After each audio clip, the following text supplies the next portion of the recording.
Welcome to our video. So, ang video na ito ay special request po ng aking kapatid para po dito sa drone na ate pong ibibigay sa kanya. So, before natin to ipadala, ay gagawa muna tayo ng tutorial para po alam niya kung paano ito gagamitin. Ayan. So, yung una po nating ituturo dito, ayan, kikilalanin muna natin ang ating drone. So, meron po akong dalawang drone dito. Ayan.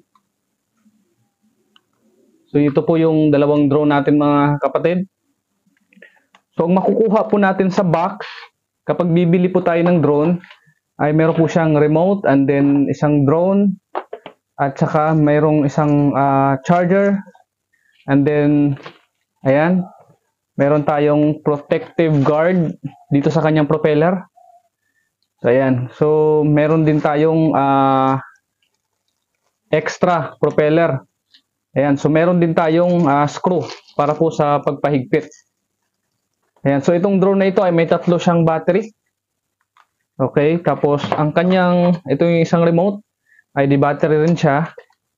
Ayan, so meron siyang saksakan dito ng AA battery ang kanyang, ano dito. So tatlong battery ang ilalagay. Ayan.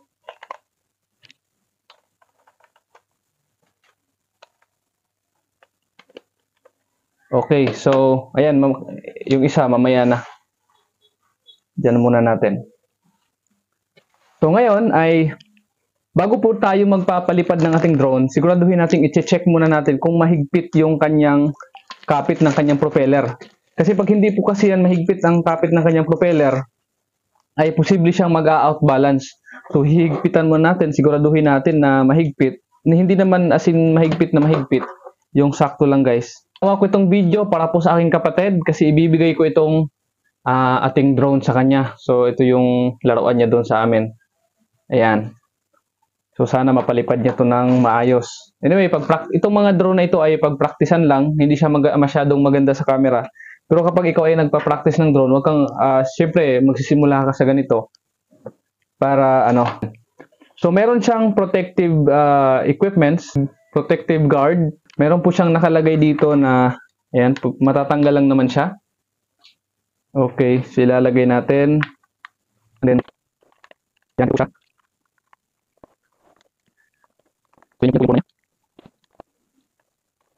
Ituturo po natin muna yung direction nitong ating drone. So, bago natin i-on. So, yung una, ay ito, dito tayo sa left. Okay? So, ang ituturo natin ngayon, yung direction niya, ito lamang dalawang, yung left at saka right natin na mga control. Yung sa remote niya talaga. Kasi ito, matutunan nyo na to. At saka yung sa compass, sa 360, ayan. Marami dito, mga kapatid. So, dito ay, kapag i-move forward po natin yan, ang drone po ay tataas po siya. Yung direction po niya ay tataas. Ayan. Okay? Tapos kung i-move ano naman natin papunta sa'yo, yung drone, ang drone po ay mula sa taas, pababa naman siya. Ayan. So ang gagawin nyo, kapag nagpapalipad kayo ng drone, pwede nyong iganon lang isang beses, iikot na yan dyan, and then hinihinayin yung paganan, press lang mga kapatid, and then yung drone nyo, hinihini din siyang bababa. Pero may isa po siyang control dito, ito yan. Kapag pinress po nyo yan, ay may nakalagay pong arrow pataas at pababa. Automatic po siya, nagtataas po siya.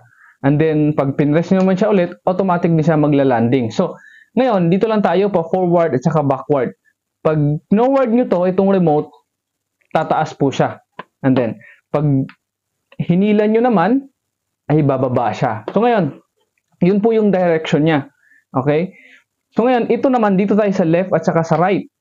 Pag inano nyo dito sa left, dito, ang drone po nyo ay iikot pa ganon, pa left din. Ayan. Pero be careful, kasi, ayan, pero mamaya itatalakay natin yung dito sa right. Ayan. Pag minove mo naman dito sa right, ayan, ang drone po ay mag-iikot din pa clockwise. Okay? Pag sa left, counterclockwise po siya. Ayan. Pero pag sa right, gaganon po yung drone. Okay? So ngayon, Nandito tayo sa right na ano, yung sa right button niya. Okay. Halimbawa, nakapalipad na kayo ng drone, ito ay ginagamit lang siya pag nakalipad na. Okay, itong sa right. So, halimbawa, nasa taas na yung drone nyo.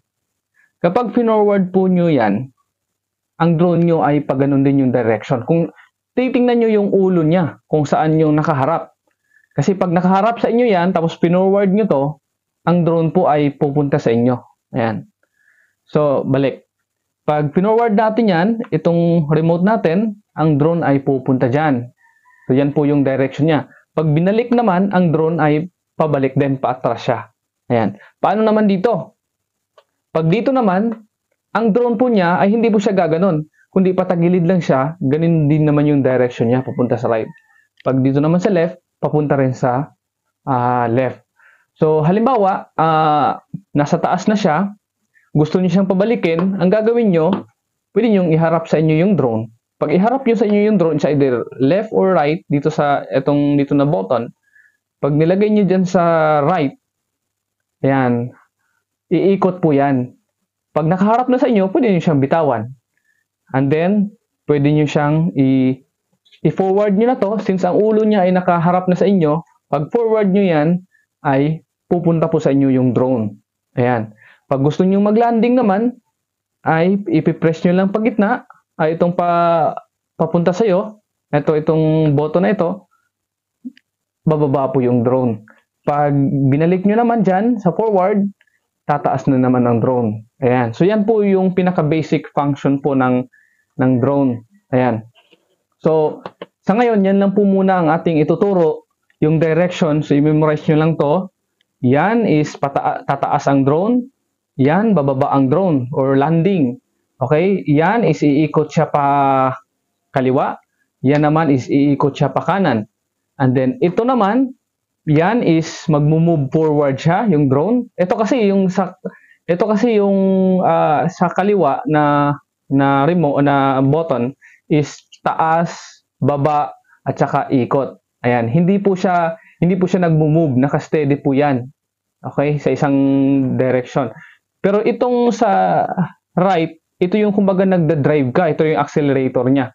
Kumbaga nag-accelerate siya. Kung i-move forward mo siya, ang drone ay yung direction niya papunta doon, kumbaga ayan, nag-accelerate siya. Kung pabalik naman, ang drone ay atras din. Ayan. Kung sa motor, pag pinorward mo, ayan, aandar, tatakbo, and then pag ginanon mo naman dito sa baba, ay aatras naman. Ayan. So, ang kaibahan dito ay apat yung ano niya. Kasi pag ginanon mo dito sa left, magagano naman yung drone. Kumbaga, pa-side po yung lipad niya. Okay? Para kung ayaw mong magpa-side, iikot mo muna siya dyan. Ayan. Sa mamagitan nito. So, papunta na siya doon. Ayan. So, yan po yung pagdadrive ng drone. So, ngayon, dito tayo sa pag-on. Okay? Una ay i-on nyo yung remote. Okay, nagla-light po siya. And then, itong drone na ito, of course, kailangan yung lagyan ng battery. Hindi ko alam kung lobat ng battery. Pero, hindi kasi tayo makapagpalipad ngayon ng drone dito.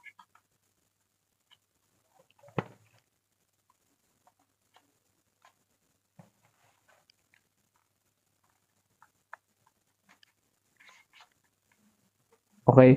Yung on po nitong drone ay kakaiba po dito. Kasi, itong isang drone natin, ang on niya ay nasa taas. Pero yung ditong drone, yung power button niya ay dito sa baba. So, yan. I-on lang natin yan. Tingnan nyo, nagbi-blink-blink yung ilaw dito. Yan, i-on natin yan. Okay, nagbi-blink. Ngayon, kapag mag-stop yan mag-blink, ibig sabihin, nag-connect na siya dito. Ayan. Okay. So, nag-stop na po siya mag-blink, ibig sabihin, nag-connect na siya dito. Kapag ginalaw natin yan, automatic niya aandar yan. Okay, so ang gagawin nyo po para maging stable, ito yung tinatawag na calibration. Para po talagang nagko-connect siya sa remote. Ayan, so ang gagawin nyo ay iikot nyo dito sa taas niya. Ayan, ikot lang. Ayan, kahit 3 beses. And then, ganyan. Ikot lang, ikot. That is calibration. Before nyo paliparin para at least nagko-connect siya talaga dyan. And then, balik. Okay. Pwede naman. Ayan. So, yan. Yan po yung kwan. So, ibig sabihin, pag dito kasi hindi tayo makapagpalipad dito kasi yung space ko dito, nandito ako sa Taguig. So, very ano lang talaga. So, hindi tayo pwedeng magpalipad dito at saka nasa studio ako ngayon. So, ituturo ko na lang yung kung paano nyo paliparin. So, pag mayroong drone kayo, sundan nyo lang ito at mag-aano na po yun. So, yan. Pipindutin po natin ito. Automatic po yan. Ayan. Pag pinindot po natin ito, ayan. So, umiikot po siya. Nakita nyo. Pero pag binalik po natin yan, ayan. So, nag-aano po siya.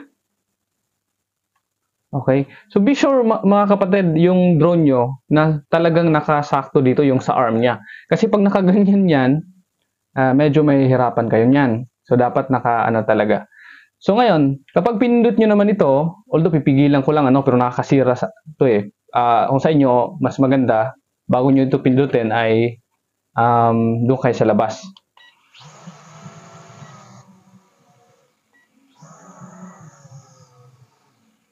Ayan.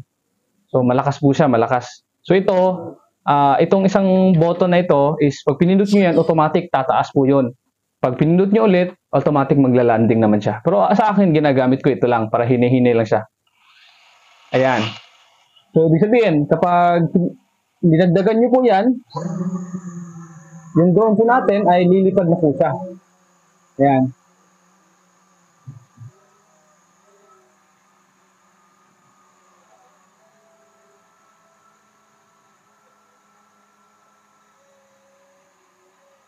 Okay. Medyo lubat po yung battery niya. Ayan, pag pinaikot po natin yan dito, yung drone, iikot po siya. And then, okay.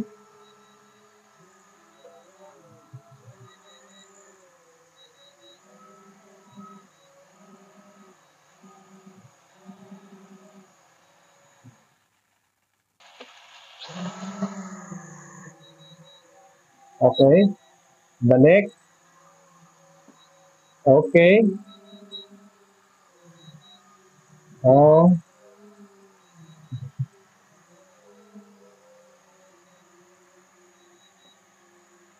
And then, balik natin.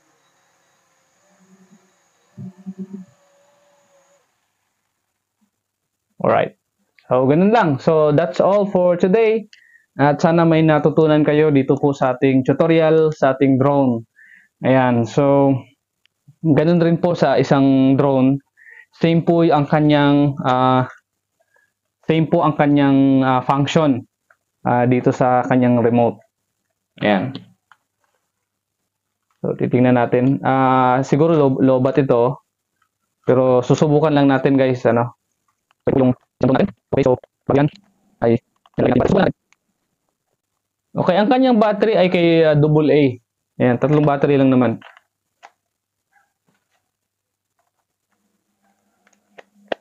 Ewan ko kung di low ba to. Kasi Okay, so on natin. Ito yung lalagyan ng cellphone. Pwede kasi siyang i-connect sa cellphone. Then on natin. Ayan, nagbi-blink siya ng red. I think lowbat. Okay, ito kasi na drone na isa, pag ganyan, pag tumutunog lang siya pero hindi siya umiilaw, ibig sabihin hindi pa yun nag-on, kaya ilulong press nyo pa siya. Okay? Ayan, hintayin nyo siyang mag-light. Ayan. Pag nag-stop po yan mag-light, ibig sabihin, nagko-connect na po siya dito sa ating remote. Ayan. So, ayan natin. Hindi pa siya nag-connect guys. Okay.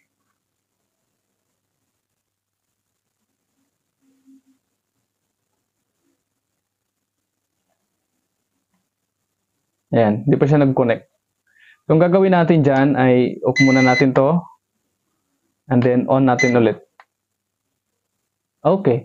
So yan, nag-stop na po siya. ibig sabihin, nagko-connect na po yan. So, yun. Ito kasi, mas maliit ito compare dito. Ayan.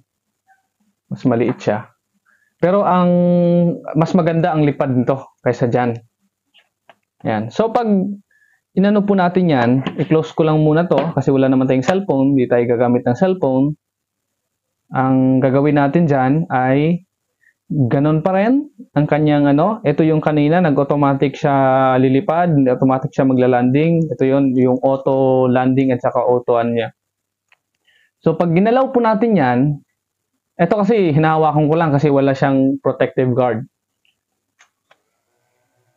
Ayan. So yan po.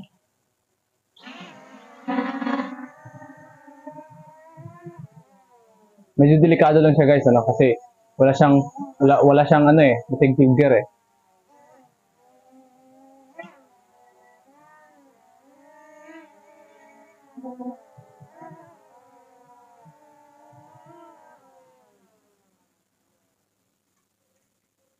Okay. So yan po ang ating video for today. Ayan. Okay.